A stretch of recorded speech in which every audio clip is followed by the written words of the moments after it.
if I don't know the language of a fish and speak with the fish using the language of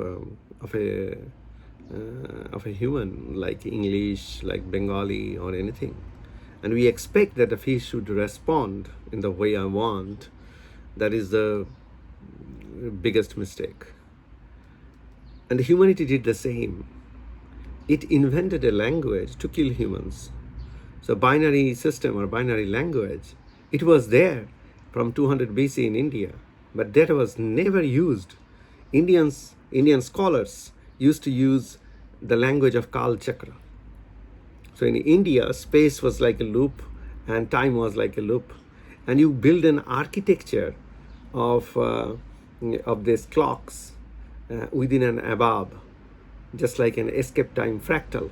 So you go inside a clock, inside a clock, inside a clock, inside a clock.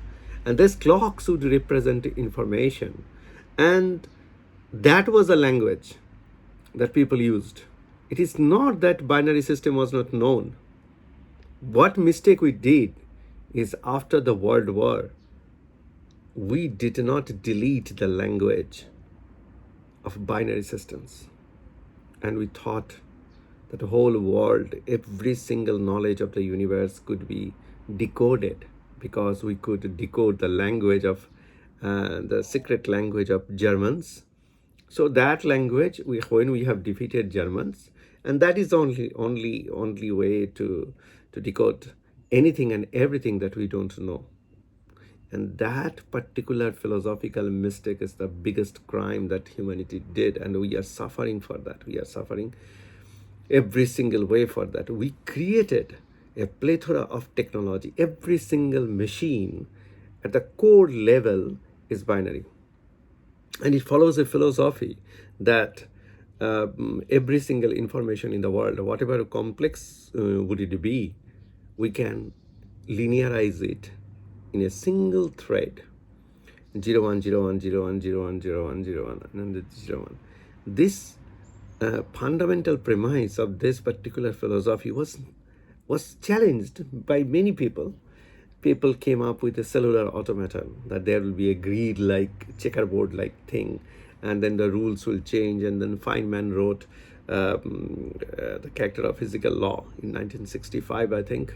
And then in the book, he talked about that this particular language would replace all of physics, and this particular the quest for a new language of geometry started in 1919 when John Archibald Wheeler started geometry dynamics, and that was inspiration from Einstein's space-time, linking space and time together so that they have dual identity.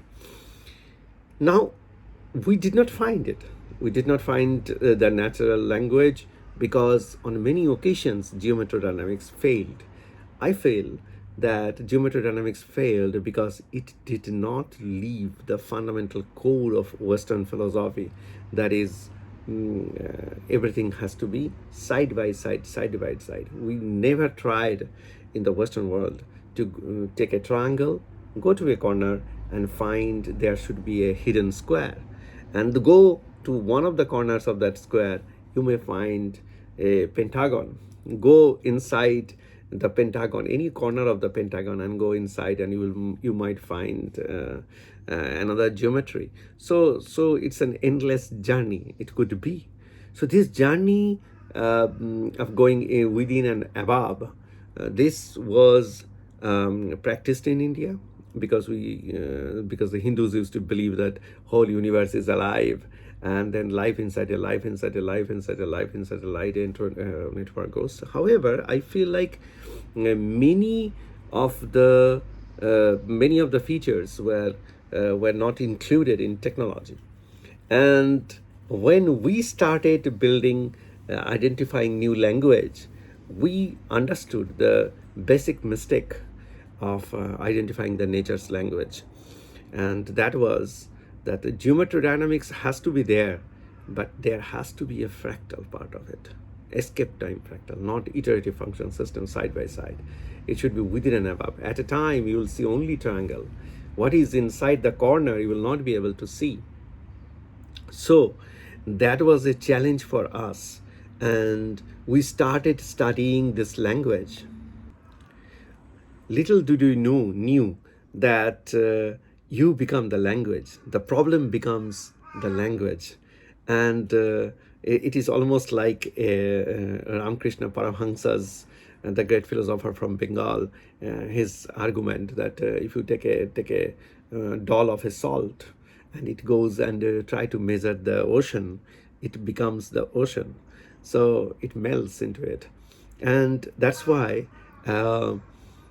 language, if you want to make a hardware with the language of nature, we call it polyatomic time crystal or Kala Chakras, a very Western version of it.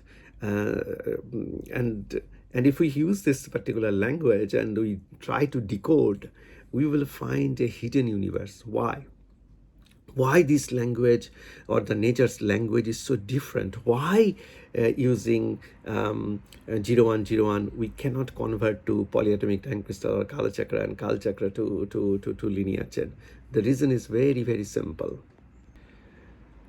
Imagine you are standing in front of a road and some cars are moving. You are taking snapshots and using your brain and intuitive mind, you are stitching those snapshots, images, and building the interpretation.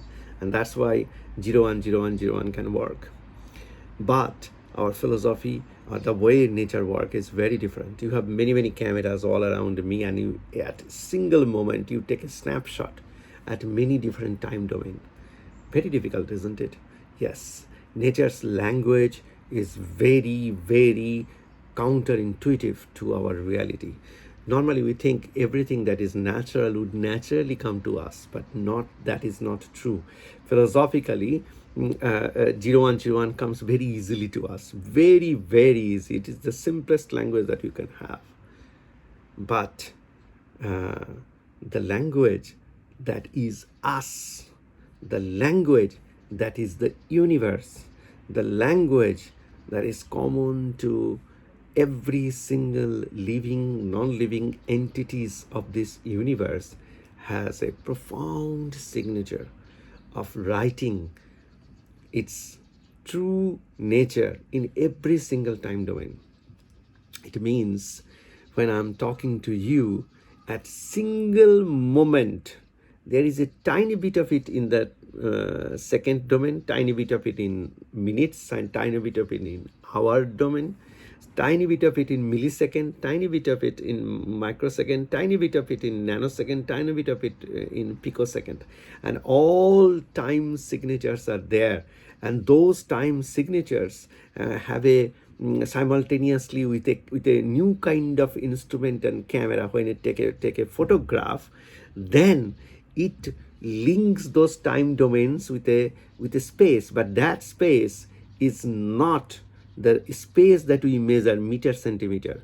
That space is the sub-variable of the phenomenon that we want to understand. So space is an illusion, an architecture of time. When we take a simultaneous, instantaneous snapshot, we see the reality. That is the universe. And when we get that language, there will be no big data. With a tiny little data, we will be able to figure out what it is. Human brain and human intuitive things will not be required.